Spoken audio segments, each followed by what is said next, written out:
Okay, so I wanted to finish up Spenser's Proem 1 in his first book of the Faerie Queene. So I started talking about the first stanza, and I wanted to conclude the second through the fourth stanza. The first stanza, like I mentioned last week, talks about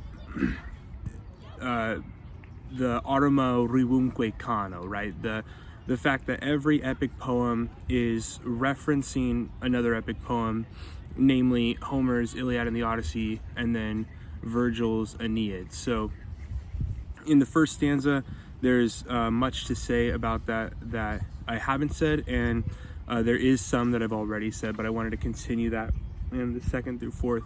So I'm just going to read the second through fourth, and then we'll kind of get into it from there. So stanza 2. Help then, O holy Virgin, chief of nine, thy weaker novice to perform thy will. Lay forth out of thine everlasting scrine the antique rolls which there lie hidden still, of fairy knights and fairest Tanaquil, whom that most noble Briton prince so long sought through the world and suffered so much ill, that I must rue his undeserved wrong. O help thou my weak wit and sharpen my dull tongue. And thou, most dreaded imp of highest Jove, fair Venus' son, that with thy cruel dart at that good knight so cunningly didst rove, that glorious fire it kindled in his heart, lay now thy deadly Heaven bow apart, and with thy mother mild come to mine aid. Come both, and with you bring triumphant mart, in loves and gentle jollities arrayed, after his murderous spoils and bloody rage allayed.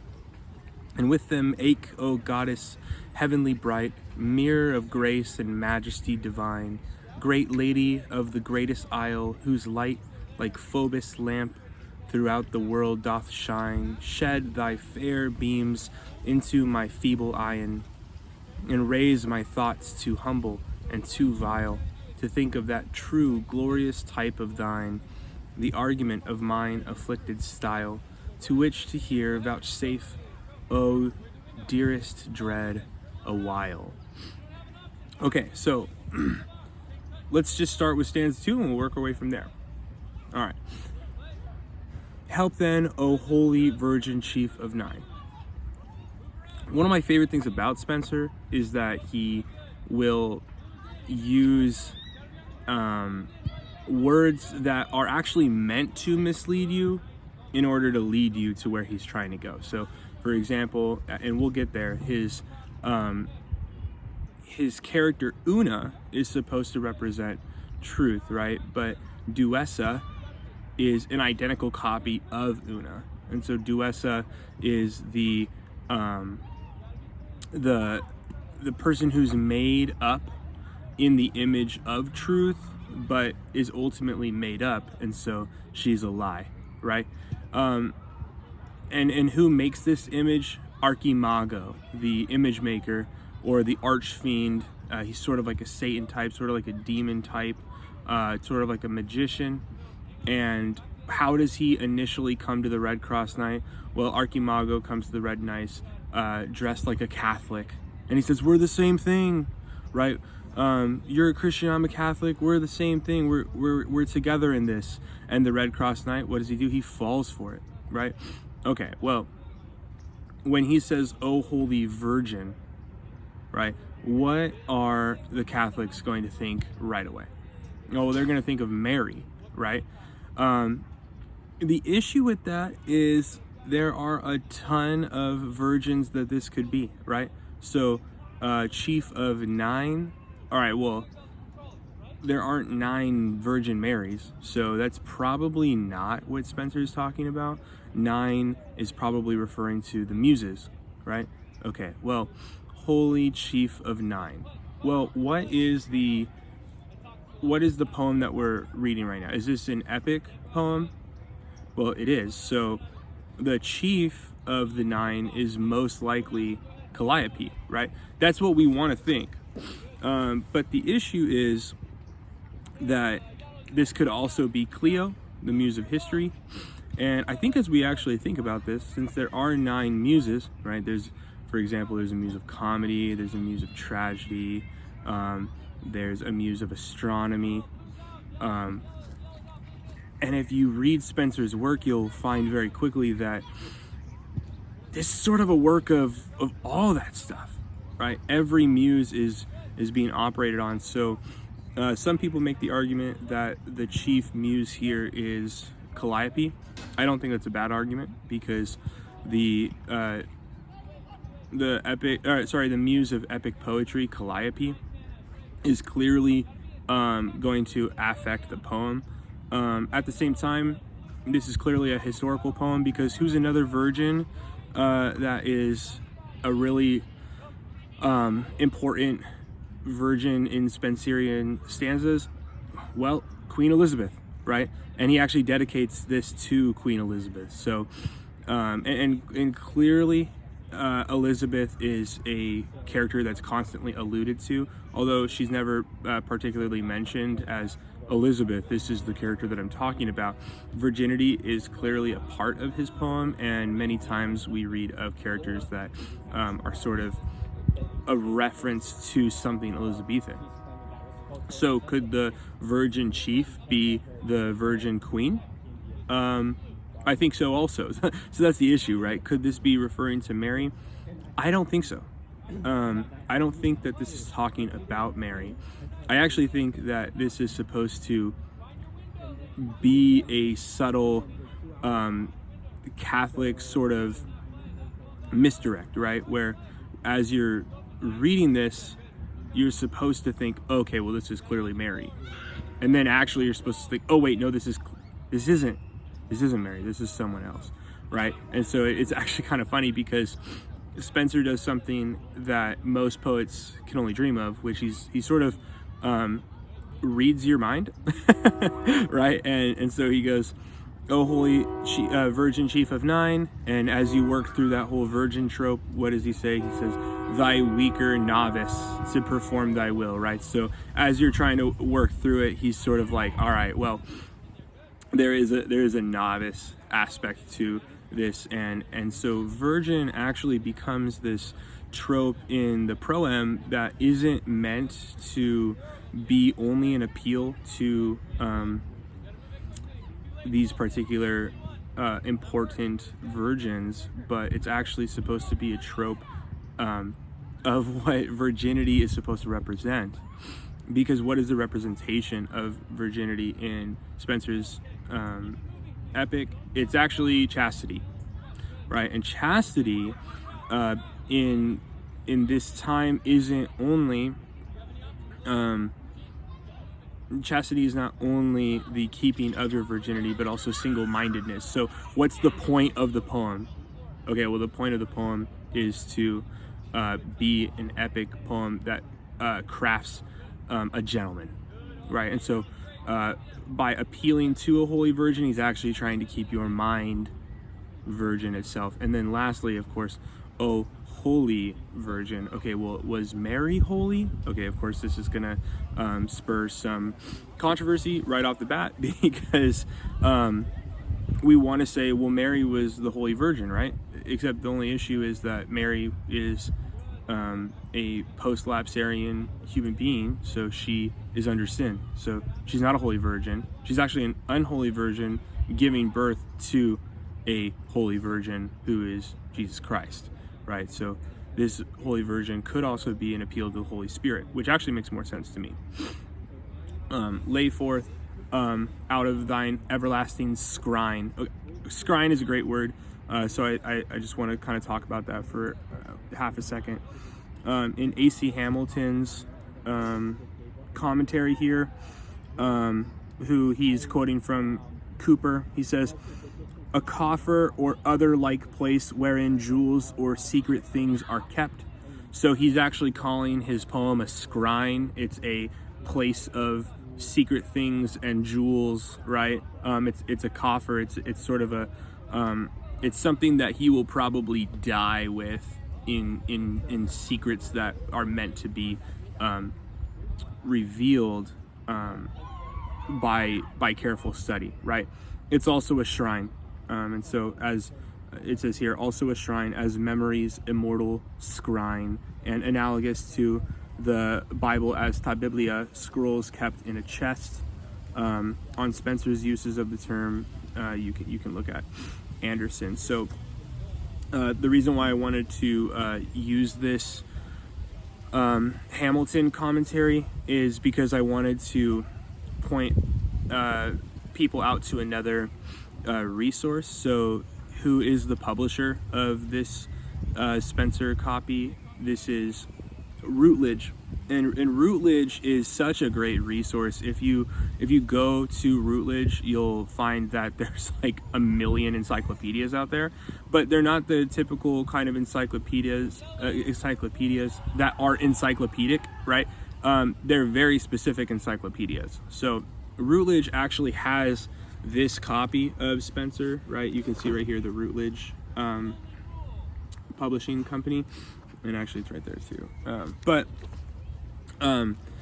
Routledge also publishes, again, by the editor A.C. Hamilton. So A.C. Hamilton is just like, I mean, a gargantuan resource in and of himself for Spenser, but A.C. Hamilton is also the editor of the Spenser Encyclopedia, which pretty much breaks down almost every important word in Spenser. I mean, he has, it's a triple column work that has about 1,500 words per page, and his first entry in the Spenser Encyclopedia is on Abessa, and Abessa is like an 1,800 word entry on just one word, and there's, you know, I think it's 1,000 pages long. So the rich resource that Routledge offers for not only Spenser, I think they have one on Dante, I think they have one on well, I know they have one on, they have 12 volumes actually on Arthurian stuff. I think one of the encyclopedias that Routledge offers is actually just the different Arthurian legends, but then, you know, that makes 11 other volumes of different commentary and things like that on Arthurian. Like I think one's on, you know, obviously the death of King Arthur, and there's the anonymous version, and then there's the one made by Mallory, and it's just, I mean, it's unbelievable.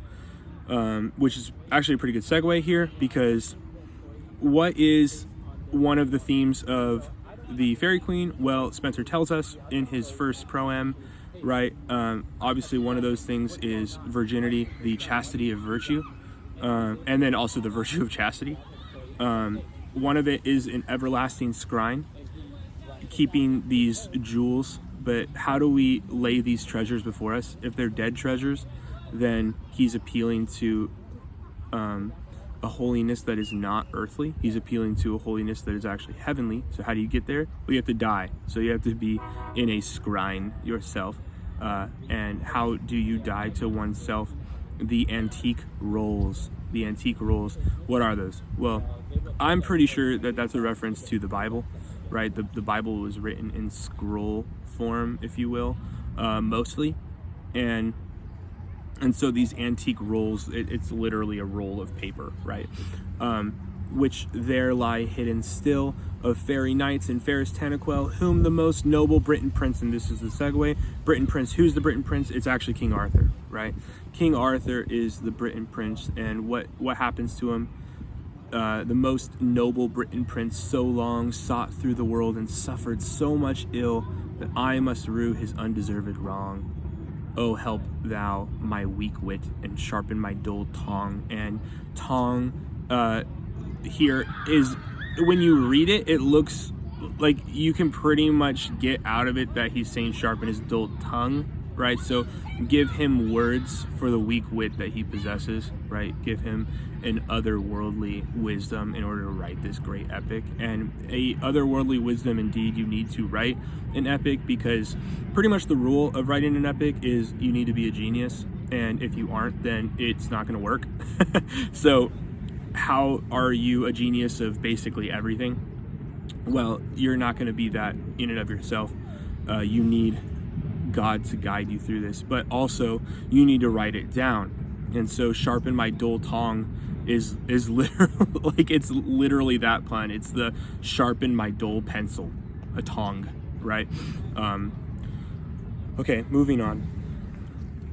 And thou, most dreaded imp of highest Jove, fair Venus' son, that with thy cruel dart at that good night so cunningly didst rove, that glorious fire it kindled in his heart, lay now thy deadly heaven bow apart. Okay, who is the dreaded imp of highest Jove, fair Venus' son? It's Cupid, right? Who is the dreaded imp? It's Cupid. Imp is another word for offspring, although in this case it can kind of mean like infant, but really what it means is imp, right? Like a devil-ish thing, because what is happening? Okay, so this is that same theme that I was talking about in the first stanza coming back in full fruition. So what does Spenser say here? He says, thou most dreaded imp, right? So he's actually not speaking highly of Cupid. He's not saying that Cupid is a good guy, if you will, because his argument in this third stanza is that Cupid is actually earthly. Cupid is a worldly god. He's not the god of love, which is a heavenly muse, right? So dreaded imp of highest Jove, fair Venus' son, with that cruel dart. Okay, but here's the cool part. So stanza 1, we talked about how right, in the Iliad and the Odyssey, there's the arms, there's the man. Okay, well, what the arms? Cruel dart, right? Cruel dart. What's a cruel dart?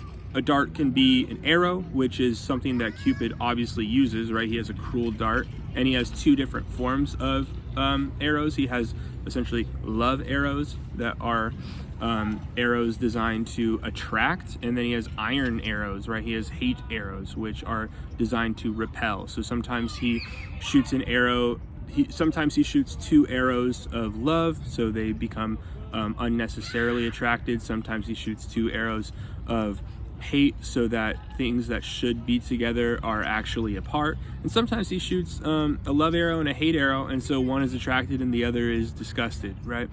There's a cruelty to that. An arrow is a dart, but also a javelin is a dart, right? And so this allusion to Achilles is still there. Cruel dart, right? Achilles is spear, if you will, right? So he has this cruel dart, right?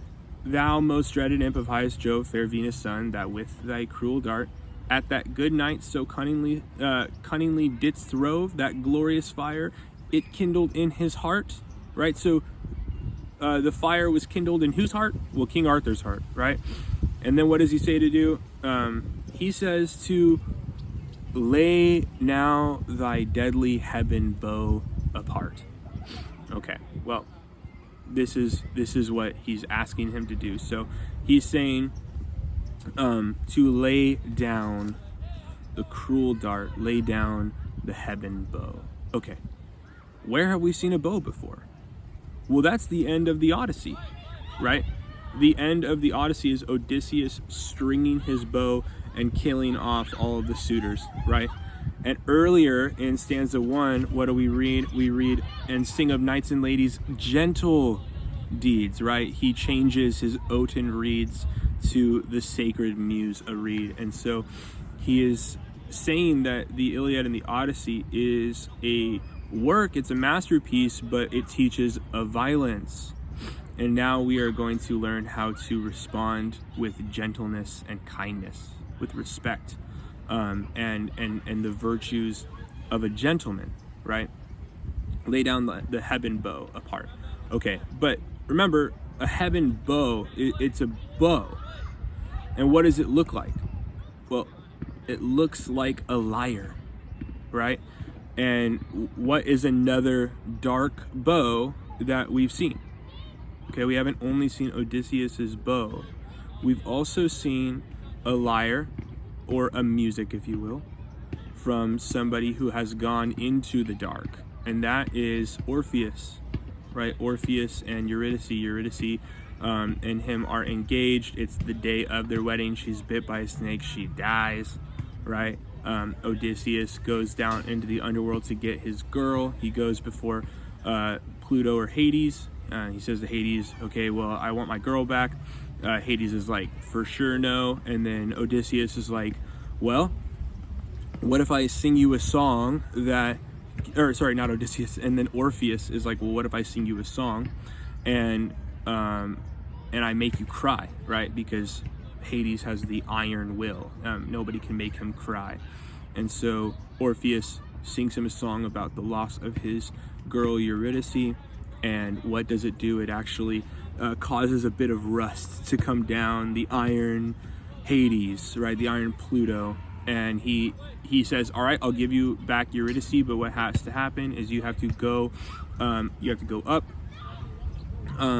out of hell, and you have to walk without turning back until she is fully out with you, right? So you have to go out, and then she has to go out too.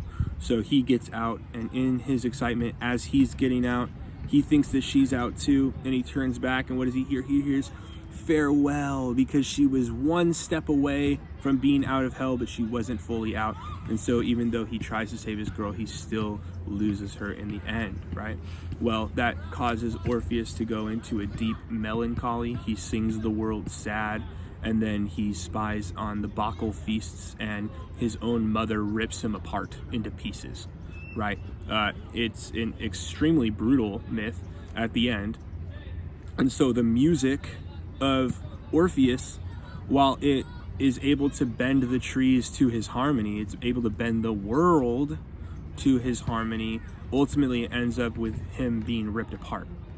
And so Spenser is saying, well, now we are trying to do this in a way where we are taking on a new muse, right? We are going to take of the sacred muse a reed. We're gonna hear music that actually ascends us upward. We don't want to be downcast into hell. We don't want a music that leads us into the depths of our darkness and despair and rips us apart, but instead, and also loses the love that we were supposed to have, but instead we want our wedding to happen.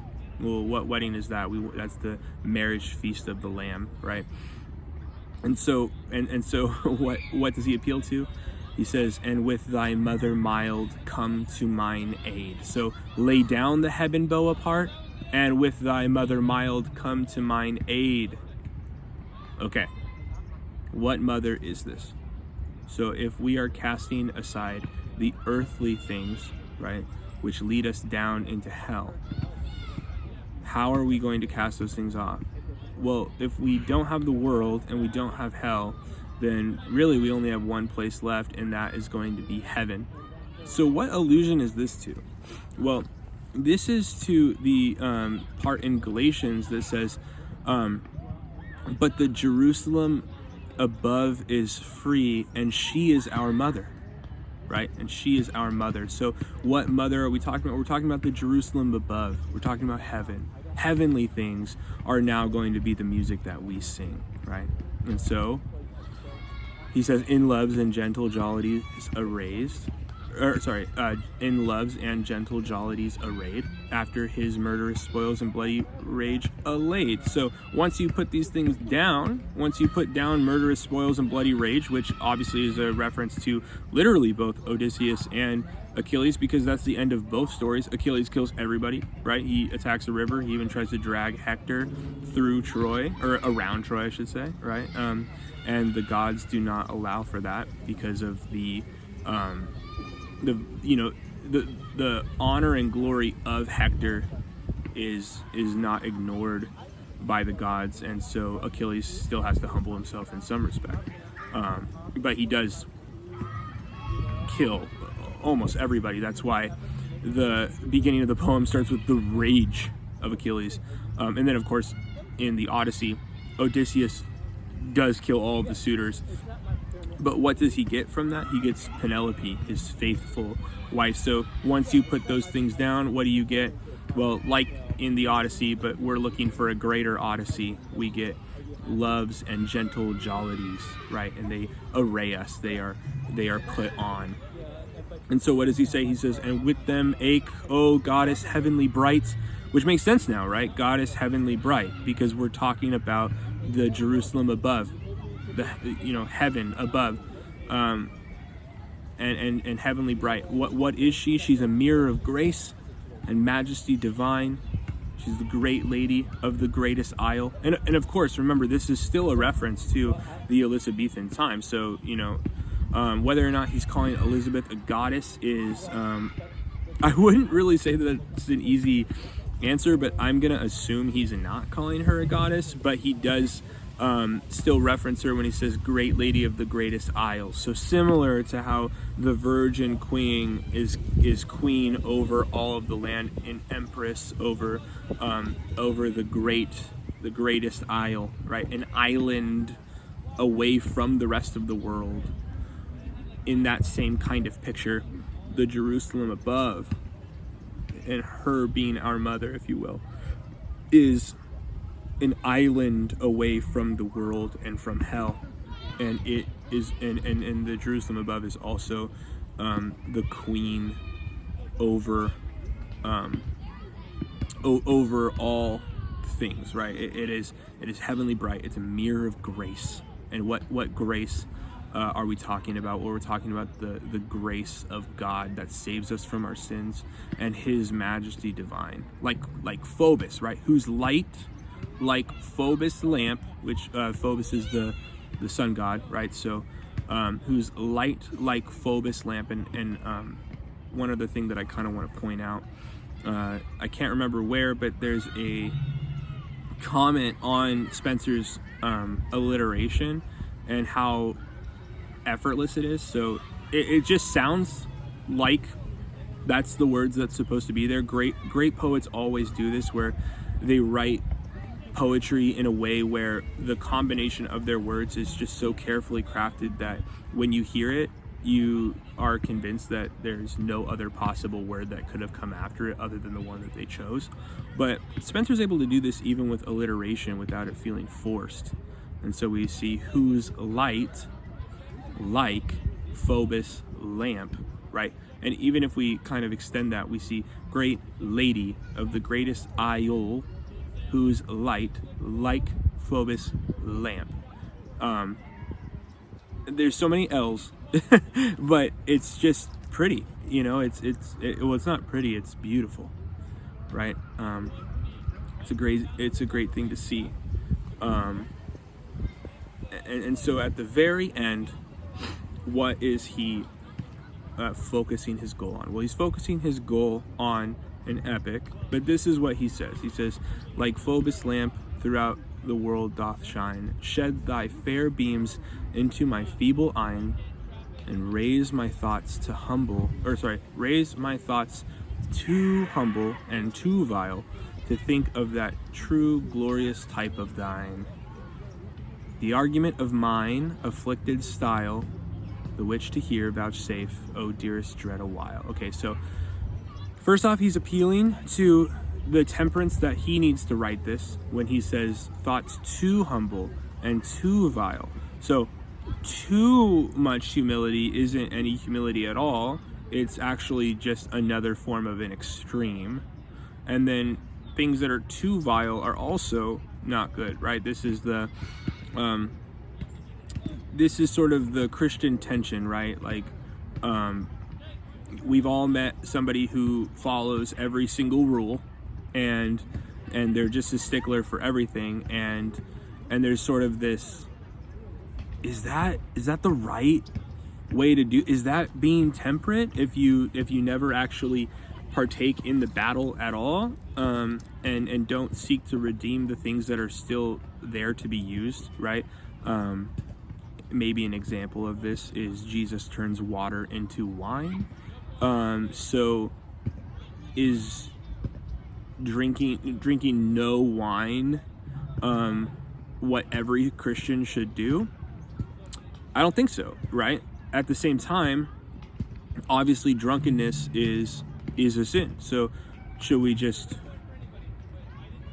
drink to our heart's desire? No, we can't do that either. And both extremes are not necessarily an example of temperance, right? It's the one drink where you are in control that actually shows the most convincing form of temperance, that you really actually are in control. The issue is we're sinful, so we're never in control, right? So Spenser is saying, raise my thoughts, because my thoughts are too humble and my thoughts are too vile. They are extreme, they're not temperate.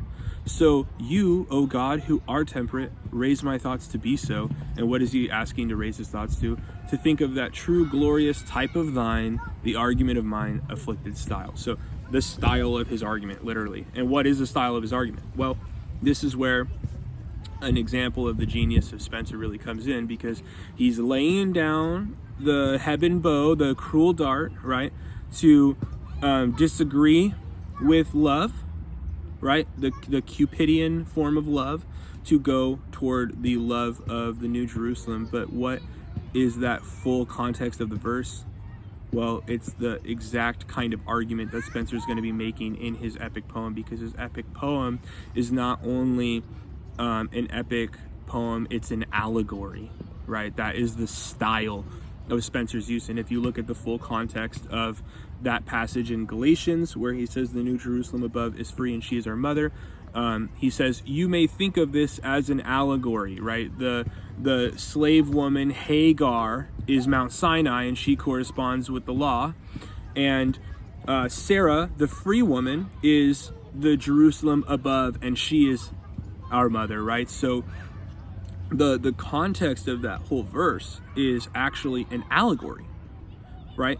And so Spenser uses the proem to say, I am going to literally use an allegory to appeal to an allegory and ask God to give me temperance so I can write my allegory, the great epic, the Faerie Queene, right? And so even in his proem, he's using allegorical allusion to make a better allegory, appealing to the great allegory from Galatians in order to ask God to bless him with a wonderful wit that is not of himself.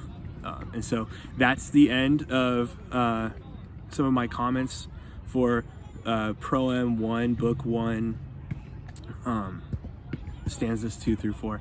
I hope you enjoyed this, and I pray that the Lord would bless you.